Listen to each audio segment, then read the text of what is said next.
Okay, hello guys. My name is Joshua Walcott. I would love to welcome you to the podcast. It's a pleasure to have you guys on. Can I just ask you guys to introduce yourself? Hi, Joshua. For me, it's also a pleasure to meet you and be part of your podcast. My name is Justo Mendez Aramburu. I come from Puerto Rico. There, I have several roles. The one that brought me to Trinidad and Tobago is as co-founder of Nuestra Escuela in Puerto Rico. Nuestra Escuela is an alternative education project that was founded 25 years ago. And we have done some international educational work, and that brought us to meet Isabel. And we are here to support the launching of the pilot project of the village school. Nice. Okay. Yeah. Hi. And I Nice. am Isabel Dennis, the director of Learning to Live Knowledge Hub and Mhm. the creator of the Village School Framework, which is a Caribbean, Afro-Caribbean Indigenous framework that is developed from my PhD work and research. And we're about to, what we just did yesterday, soft launch with a few of our friends and family and people who are interested Yeah. to explain and share what the village school framework is and how it can work in Trinidad and what that looks like. And so, for the benefit of those who are now hearing about it, it's essentially an alternative education program. And so, we're using the national curriculum to delivering it in a different way. Yeah. And so, the delivery method is learner centered, is play driven, is like it runs on a different philosophy than exams, Mhm. even though at the end of the period, students will be able to take an exam and pass the exam. Right. Right. I mean, that sounds really interesting. Can I ask a question? Do you have Sure, any sure, na sure, do, sure. do you have any native blood in you? What do you mean native blood, I mean, Joshua? native, I would say like Arawak or Carib or, that sort of I blood. I wouldn't be able to say for 100% sure, but we all Yeah. mix up in some way, shape, form, or fashion. So I wouldn't doubt. I Yeah. wouldn't doubt I it. I remember, that my father, he did, this DNA test and Mm-hmm. he came back actually 10%, I think it was Native American or we call Right. Carib or Arawak in Mm-hmm. us. And it made me sort of reflect on my own past and wonder, about those lost stories, specifically that lost story of, those my own native ancestors, and perhaps what sort of learning, what sort of crafts that we have lost in the process of, in time, let's say. But, and I gather that the village school framework is sort of perhaps a return to the roots, an alternative education model, which we definitely need.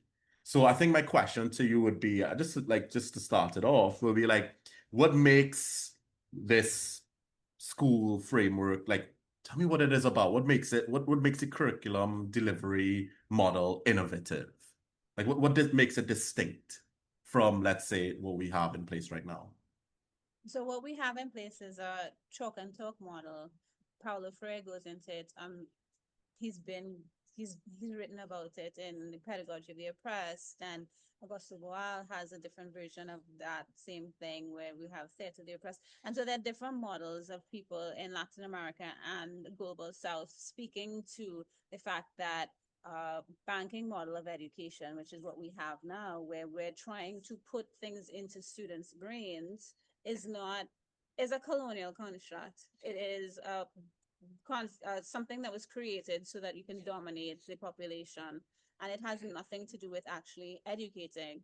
Now, if we look at the word educate, it comes from educare, and that means to draw out, to pull out of, as opposed to what we're doing right now, which was shoving in and stuffing in. And Right. so it's not a return to or anything. It just is a real understanding of what education is. It is the reality of, if we were to go to the etymology of what the word, it Mhm. is to draw out. And so that is a philosophy, the founding philosophy of what alternative education um, subscribes to. And there are different ways in which people do it. Some people talk about the sociocratic method. Some people talk about the democratic method. Some people talk about, like, there are a number of different models. Montessori is also a type of alternative education model. And so there are lots of different ways in which it looks. And what I'm proposing is, or what I have developed and shared, is one that's based on the Caribbean rhythm, Okay. one that's based on what our history of African Caribbean people, what the culture and the practices that exist that have been able to been maintained despite the legacy of colonialism, despite the fact that, for example, the case study I used was stick fighting, Yeah. and stick fighters still exist today, Mhm. even though they were jailed, beaten, killed, whatever by the state, they're still stick fighters today. And how does that happen? They're not only stick fighters in Trinidad, they're stick lickers in Barbados, and there are people who do mani in Cuba. So there are similarities across the Caribbean region, and also if you go to the U.S. South, straight down to Latin America, there are elements of capoeira, is a version of what we have in Brazil. So there are pieces of the puzzle that exist. If we were to take our time and look, we'll be able to see that there is a way that we learn and teach. In the Caribbean, we have our own rhythm, we have our own pedagogy that exists, and that is successful and has existed for more than 200 years. And so it's from that that I'm using. So it's an alternative education bucket, but suited to Caribbean population, suited to the English speaking Caribbean. I mean, Puerto Rico has a similar rhythm as well, right? Because they're also Caribbean. But the places that I've been able to really get into has been Trinidad and Jamaica. And both of those places have a particular type of rhythm that can be seen in the way that I've created the framework and fleshed Yeah. it out. Yeah. You, you know, something else like I want to ask is like, why? Why are you guys doing this? Like, what about you? What is your, how did you come to this calling? Yeah. First of all, I have to excuse myself. I am passing a cold and It's okay. makes me cough when I talk. But in our case, what Isabel is sharing is a denied history and culture for Puerto Rico because of colonialism. Puerto Rico was invaded by the United States 127 years ago, and the colonialist education tried to separate us from our Caribbean roots, from our Latin American roots, and we were kind of taught that we are a part of the U.S.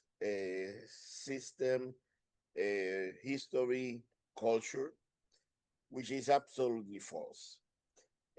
And in Nuestra Escuela, which we practice decolonial education, one of the main things that we wanted to learn and teach, it's about our roots, our real roots, and that made us started a journey around the world,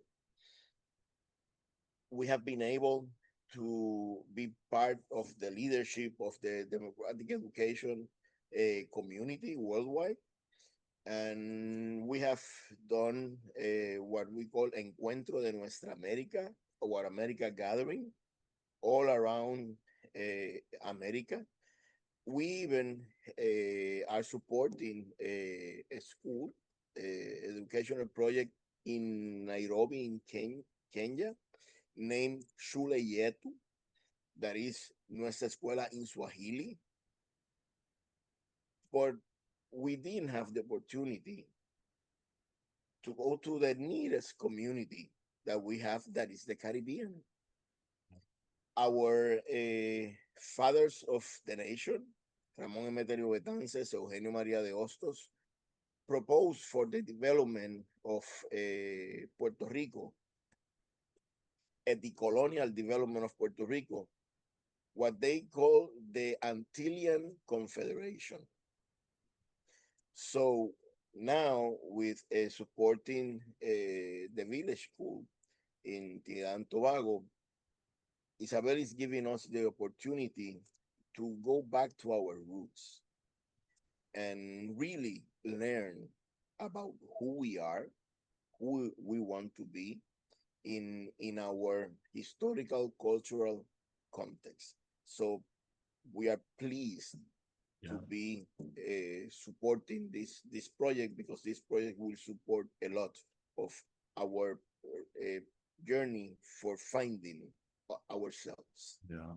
It is sort of that journey, like this self-awareness is key, this process of just knowing who we are. I mean, I think this is a good lead up to the next question that I have. Like, why now? Why now? What, Isabella, why were you drawn to this project now at this time in your life? Like, what gaps or challenges in Caribbean education led you to believe that the timing is right for this model to be applied? Oh, I've been working on this for about 18 years. Oof. To yeah. I've been practicing. I'm actually met Husto in England, and then we met again in Nepal. I've been to Mexico, Cuba, like a bunch of different places, just exploring and trying to understand. Well, the US, of course, exploring and trying to understand how do people learn was my first question. But more specifically, how do Caribbean people learn? Because I saw that there was what we call learning in schools is not working. I saw that from a very, very long time ago, because I happen to have a lot of different types of schooling experiences between age 6 and 18. I went to like 6 different types of schools across 2 countries.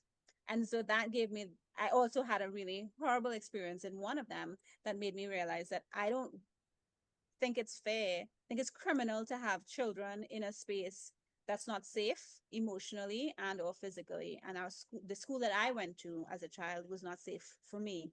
And so it became my why. Why am I doing this? Because I want to create spaces for children to be able to be themselves.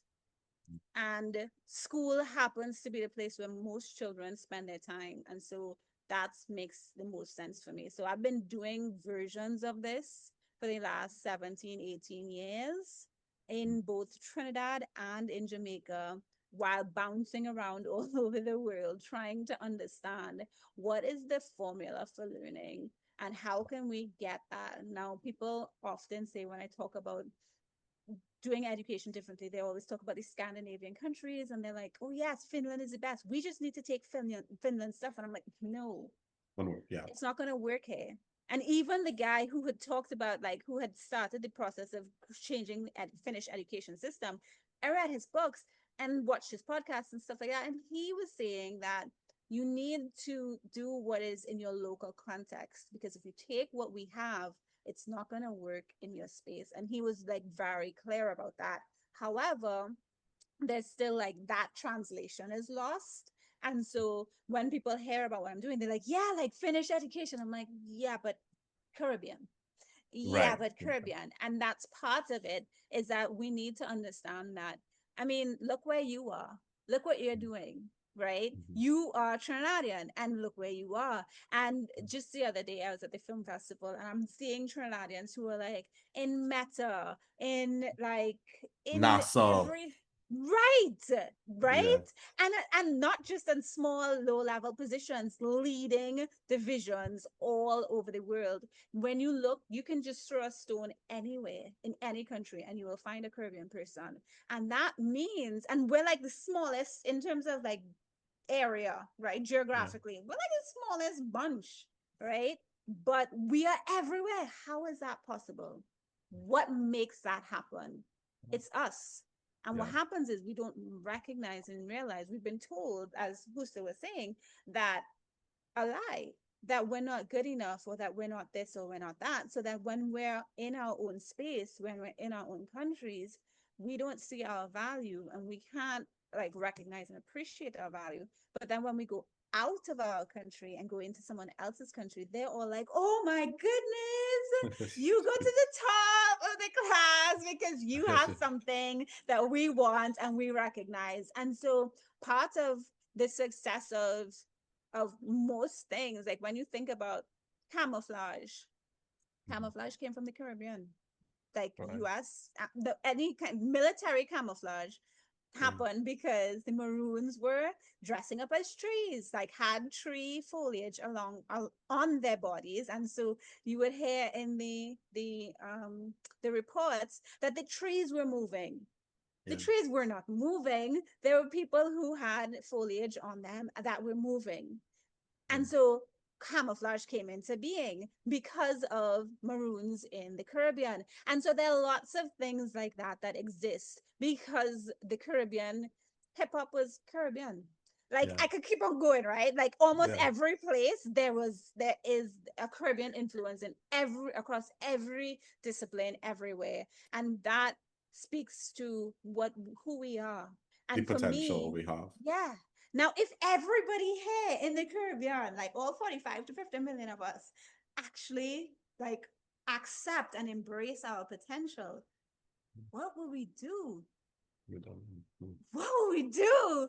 And so Yeah. that's where it is. So that's why I have been working on it. That's what I've been working on. And right now, things have just aligned because I've just been in the spaces, because I've Yeah. been working at it so hard. A lot of times people say, oh, well, in Jamaica, they go, you're boss, right? Because you made it, Right. right? And I'm Right. like, yeah, but you didn't see the 18 years of work that I've been working behind the Right. scenes to Right. get No. to this point. Yeah. And And so, actually, that goes back to something that I just said there, because I was like, why now? And he said, no, no, no, no, no, it's not now. I've been it's doing not, this no, for 18 yeah, years. So Yeah. it's a yeah, direct link yeah, there. yeah. And now the Trinidad government has a cultural policy that speaks exactly what I'm talking about. Yeah. So they want a project-based delivery of the curriculum. They Yeah. want a values and attitudes based like component in everyday life in the school. They want culture to be part of the school's everyday life. They want that, and they have that outlined in a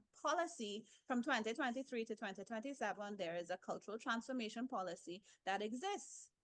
And Right. so the thing that's happening right now is that people are not able to to to have that experience to develop what that looks like.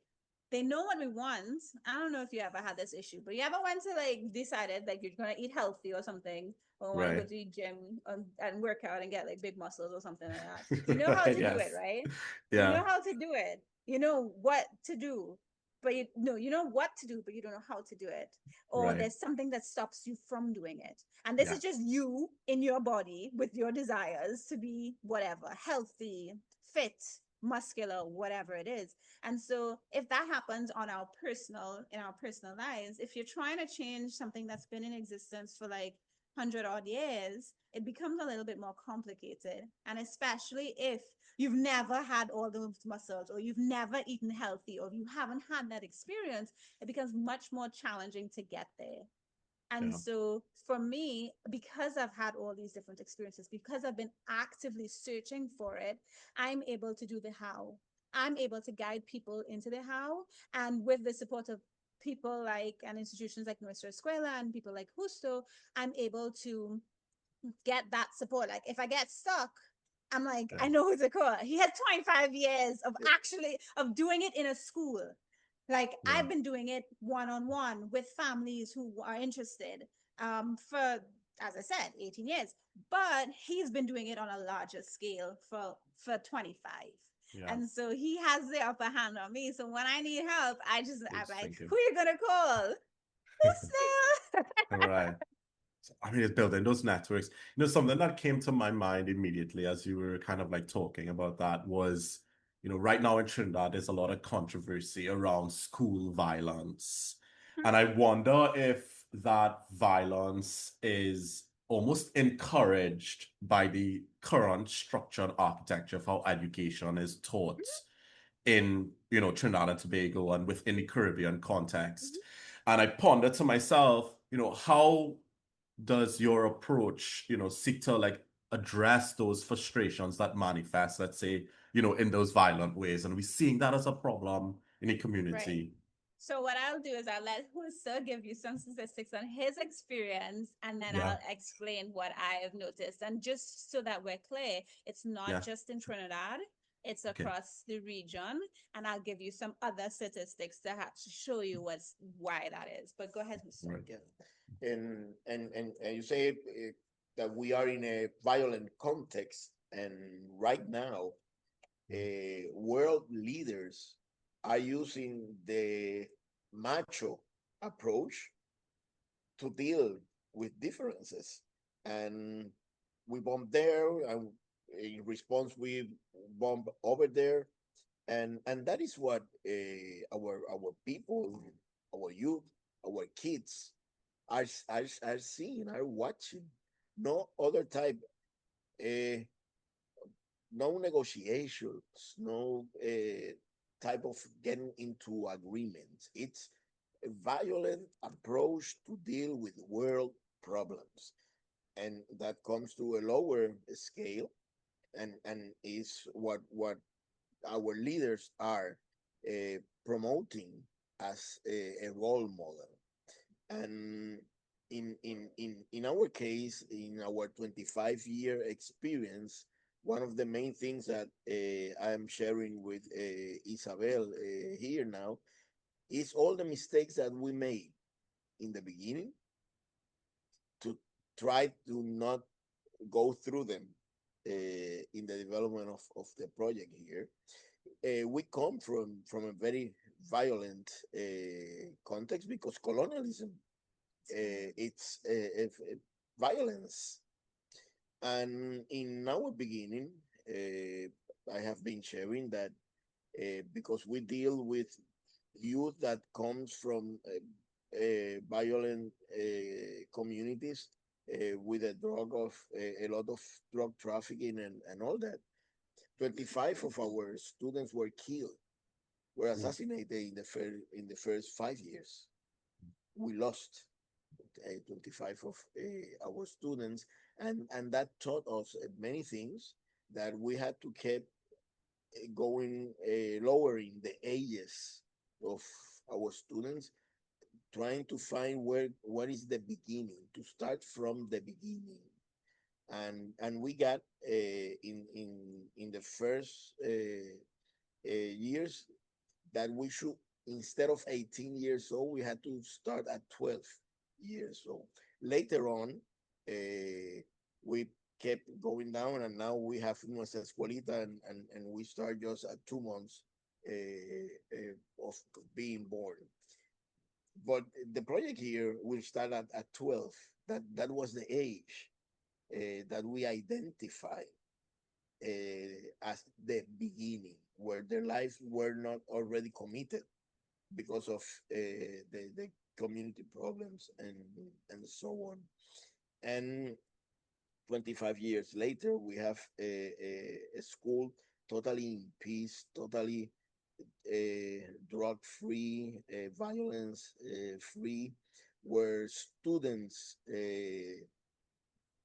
deal with the daily situations among them, and adults only intervene if students ask for that intervention. I led the school for the first 15 years. And when I retired from being the director of the school, we did a ceremony. We did a hoguera, like a fire, to burn the rule and regulation of the students, because we have had many years without a violation. So why you want rules and regulations if you don't have nobody breaking them? And from then on, the students took over of the discipline matters, and there has been studies on how this type of education, in the case of Puerto Rico, transform violent students into non-violent students almost from one semester to the other. And it's because of the relational approach. Instead of a discipline approach, a relational approach of love, of respect.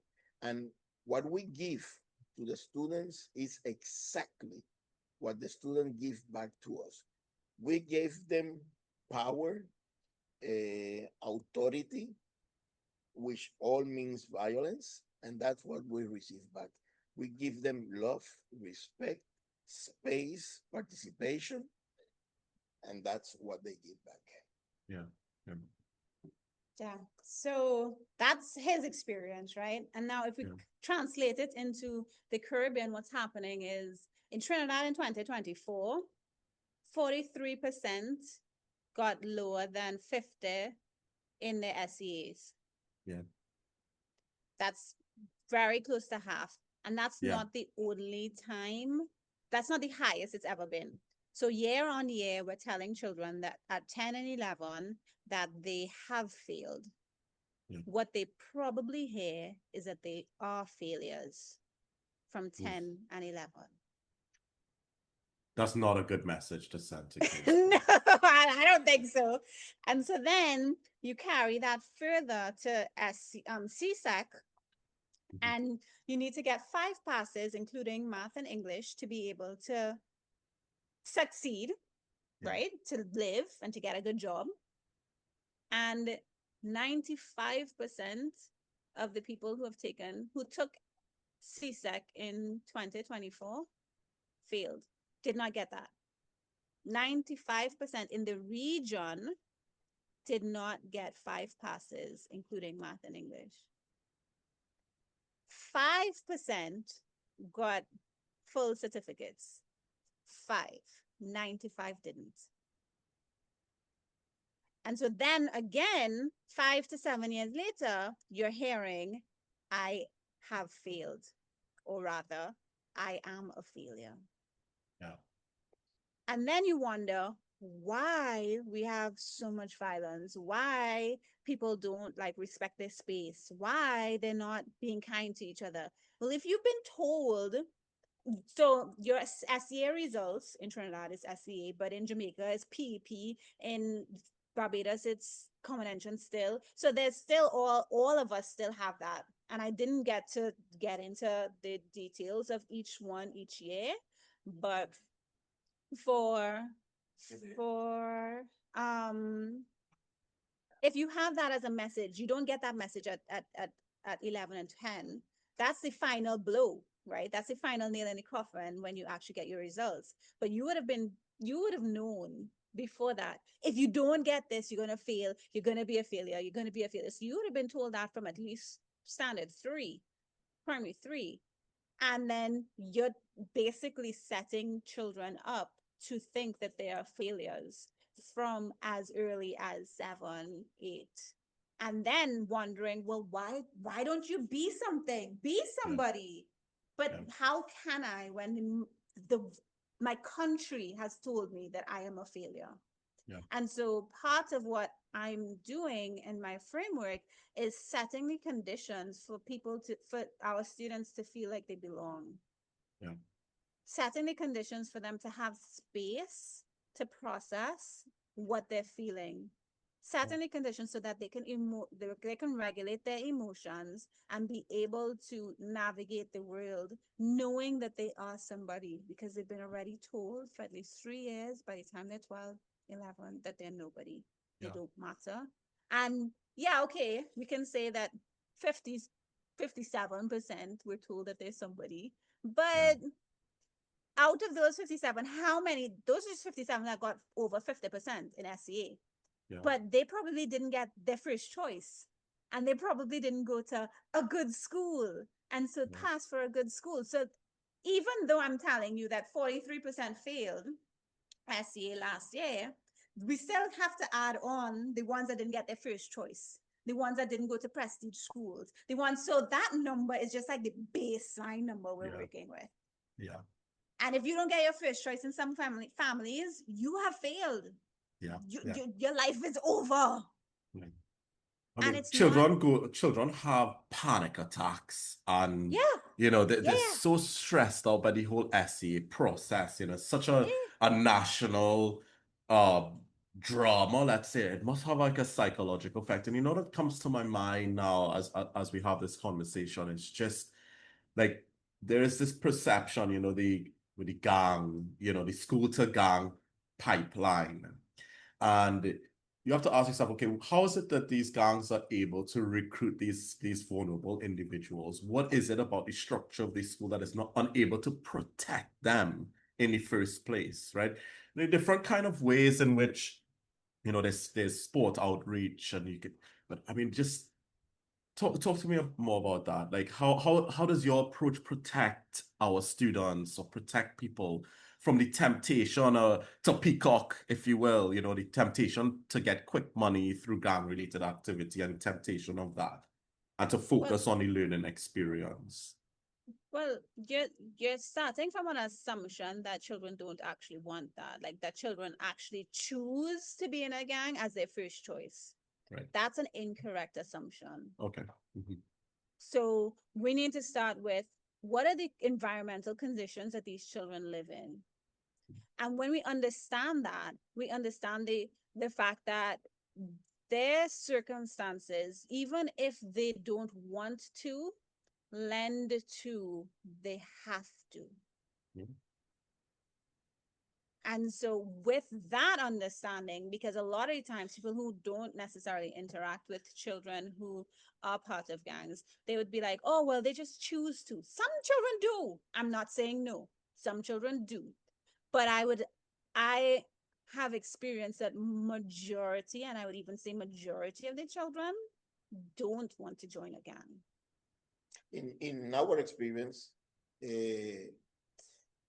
in poor communities in Puerto Rico, communities in poverty situation in Puerto Rico, it's not that kids want to be part of the gang, it's that it's like the only option open to them. What kids are looking for is not being part of a gang.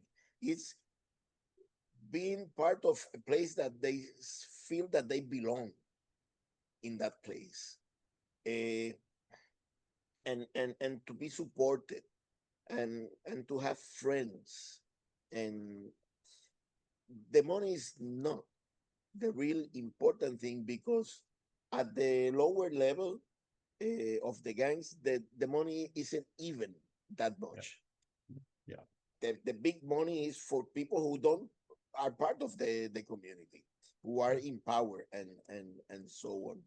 And if you can give the sense of belonging to kids, to youth, they will go for it.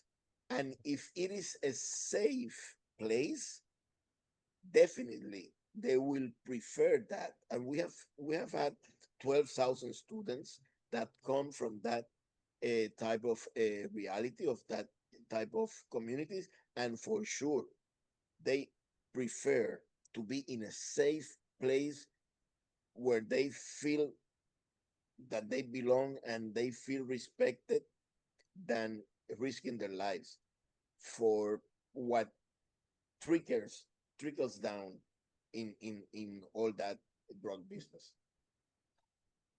So, I mean, you talked like I agree with you about essay. I remember my own experience with it. It was extremely traumatic, so traumatic that, you know, I looked actively for alternative routes.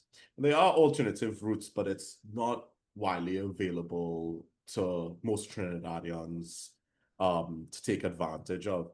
But let's say we get rid of SEA, we get rid of the CXC, we get rid of Cambridge. How does your framework, you know, like what sort of metrics does your framework use to sort of measure the success of people that go through the program? In Nuestra Escuela, Yeah. metrics are very different from the mainstream. We receive kids and youth that are in a lot of suffering, a lot of pain, because wounds that have been accumulating in their 12, 13, 14, 16 years of life. And the first significant metric is to see them go over all that situation. First is the soul healing, the mind stability, the peaceful environment. Then we do a process in which they go over what are the goals that they would like to achieve. And they state that in a personal strategic plan. We guide the students to create a personal strategic plan. And for that plan, they answered 5 questions. The first one is, who am I? Second one is, who I want to be. Third one, how do I get from who I am now to who I want to be? And that's this personal strategic plan. Fourth question, what do I need to learn to achieve my plan? That becomes their academic plan. And the fifth and last question, how do I learn? So first measurement, first metric, that peace of mind in the kids. Second, the complete process of the personal strategic plan. Then we go for academics. Then we see to achieve this goal, academic goal, you must manage these specific skills. Then we go back and start where their skills and support them to develop and dominate each skill that they need in a continuous process where there is no ending to any learning, so they cannot be failure, because if you don't dominate it now, you will do it later. And they self-evaluate with their group until they understand that they are in a position to graduate. This can take 2, 3, 4, 5, 8 years that it has taken. And when they are ready, that when they understand that they really dominate what they wanted to achieve, then we talk about what's next. They decide if they want to go to the university or technical college or start an entrepreneurship or get a job. The least of them go for a job, majority go for the university.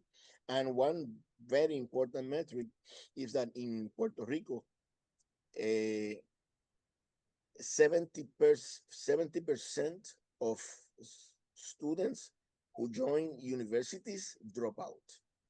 The retention rate in universities in Puerto Rico is 30%. With our students, we have had the surprise, and this was researched by a company that does so, that is inverted. 70% of our graduates keep in the university. Only 30% drop out. And now we have a staff of nearly 100 persons, and 28% of them are graduates of the school. We have social workers, teachers, mentors, all type of position. The nurse of the school are graduates from Nuestra Escuela.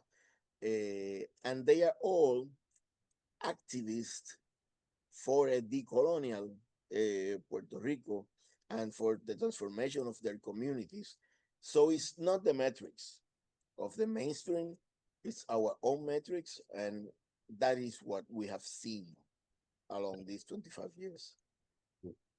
I want to And well, talk. for me, Mhm. just to interrupt there, but for me, it's going to be a little different because it's one class in a form, right? So I need to be able to demonstrate growth in a particular way. And so it's the start of the program within an existing program. So my metrics will be almost like layered. And so we will be dealing with the what the strong skills.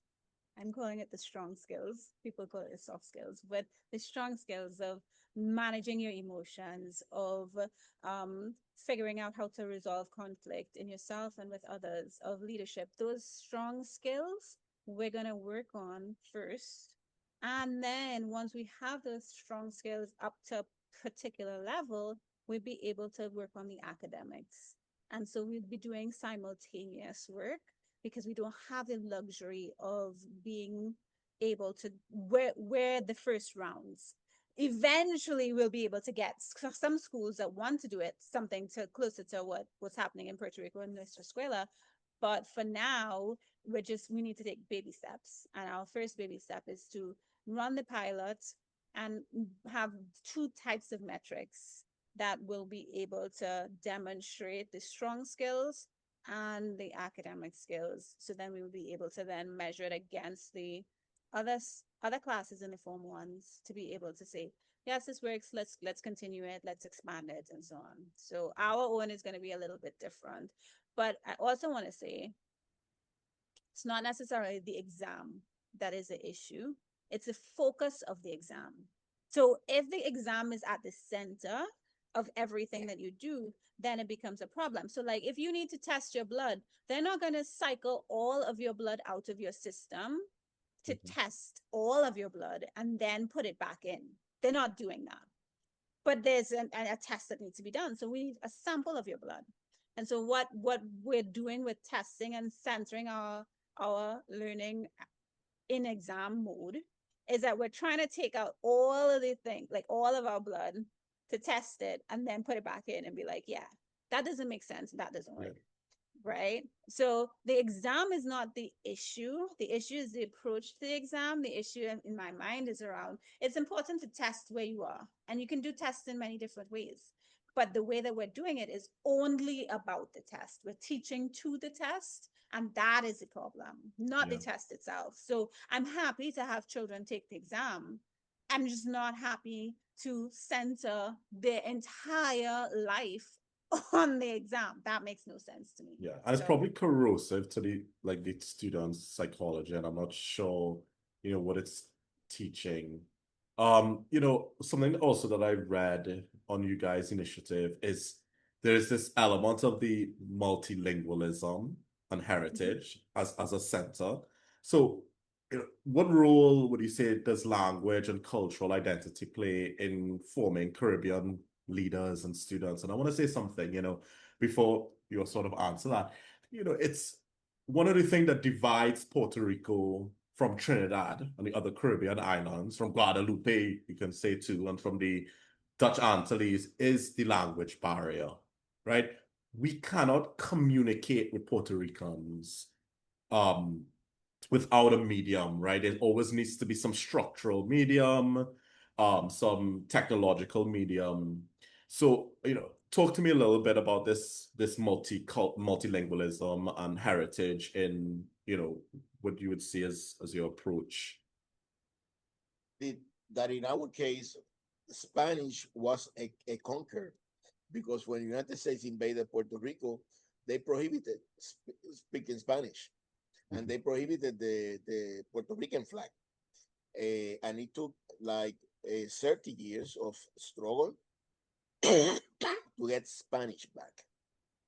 So we defend Spanish, but our best way to communicate with the Caribbean is through culture, through music, through dances.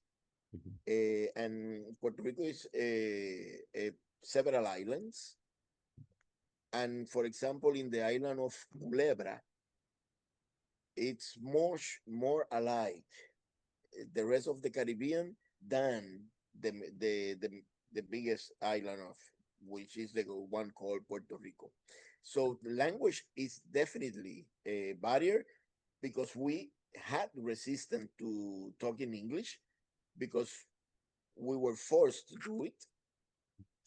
85% of Puerto Ricans do not speak English, although we are taught English since the first grade to the last year of university. 85% of will not speak it because we were forced to do it. And so that it's definitely a barrier, but then we find common grounds, absolutely common grounds, through our culture, especially the music and the dances. Yeah. That sounds great. I mean, I want to also talk here about the pilot. So you have started to implement this alternative education model in Trinidad. You had your first pilot. You've done that pilot and you've worked on this for a long time because you have identified essentially, how our current education system in Trinidad and in the wider Caribbean is coercive and damaging to the soul, probably makes everything worse rather than better, in a way that our culture has, devolved in some ways. But like, let's say, what challenges and opportunities do you see in expanding like the pilot in the 2015 to 2016 to, to national implementation? Like, what do you think your main challenges are? Okay, so I would just want to correct something that you said. It's not, schools are still for some a safe place, Yeah. Yeah. safer than home. Even in their violent states, schools are still safer for some than their house and their community. And so that, I think, is important to acknowledge and remember, because when we close schools, or if we kind of brush it with a broad stroke, we're brushing it from our place of privilege and not from the multiple perspectives that can be taken. And so it's really important to kind of acknowledge that for some, school is still absolutely necessary, and people will prefer to go to school in the violent states that they exist right now than to stay home.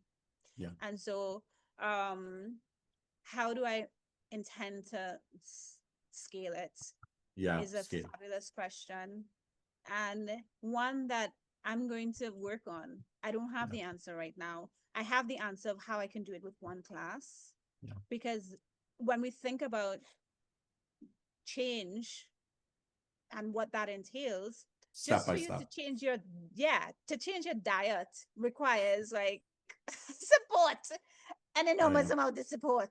You need to be in place where people are not eating the food that you don't want to eat, and you need to have easy access to the types of food that you want to eat. And so just on a very small scale, changing your routine, changing your eating habits requires a lot of work for most people. And so changing the culture of the way we teach and learn in a classroom is going to require a lot of support.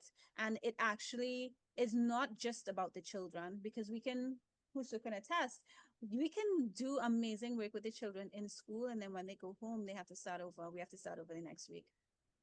And so it is right now I'm mapping out how do I get into the parents, how do I get in touch with the parents before the parents start to come to before the children start to come to school, and how do Yeah. I get them to agree that they want their child to be in our space? How do I get them to understand what this means for them and their children? How do I Yeah. so like parents are an integral part of it, and we have not as a nation and as a region, I think, done a really great job of supporting parents. So parents are alienated generally, and so they feel that they can't ask for help, and they feel that if a parent has to go to school to a school meeting or even for registration, they have to stop working. They have to take a day off. Taking a day off for some mean that they don't get paid, Yeah. which means that there's less money and access to send their child to school Yeah. or to send their child to school with food. And so the realities of majority on the ground is real. And I can't say how it's going to work nationally today, Yeah. but I can say that I'm absolutely going to do everything in my power to do it. Yeah. It's not going to stop. And so however it needs to work, it will work, and it Yeah. will. I'm committed to making schools safe for everyone. Yeah.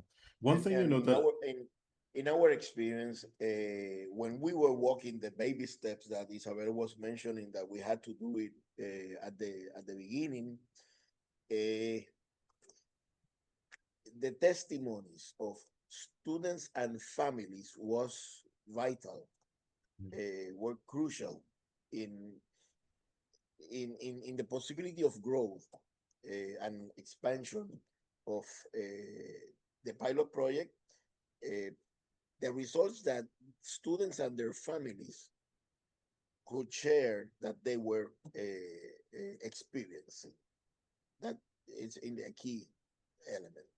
so I have I think one more question just to close everything off. It would be, I think if we could sort of summarize what we've been talking about. We've been talking about essentially the future of education and also the weaknesses of the current system that we have in place. And I think that's why I'm drawn a little bit to the pilot.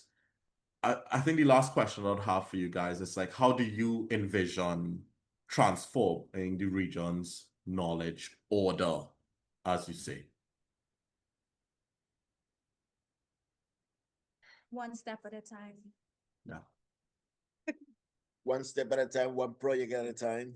Yeah. I mean, we like to say you don't bite off more than you could chew. You don't hang your hat where you can't reach. So Right. we're hanging our hat where we can reach, and then then we might get a ladder and then be able to hang it higher and get more resources, and we'll be able to eventually fling it up in the sky and reach wherever we need to reach. But for now, it's biting off what we can successfully complete and achieve, and then growing incrementally from there. Who still likes to say, there's froth and the bear. And so if we're gonna do a program that's gonna take once an impact in 3 months, that's the froth. The real change, the real impact, the good stuff, the bear underneath it is gonna take longer. It's gonna take longer. You have to move through the froth, the 1 to 3 months, the 6 months work to actually invest into actually getting this lasting change, the good stuff. But what is happening here is very important, because I have visited dozens, maybe hundreds of uh, educational projects, alternative educational projects, pilot projects, and they are mostly private little schools dealing with their kids. And that is very important, because this type of alternative education transform lives.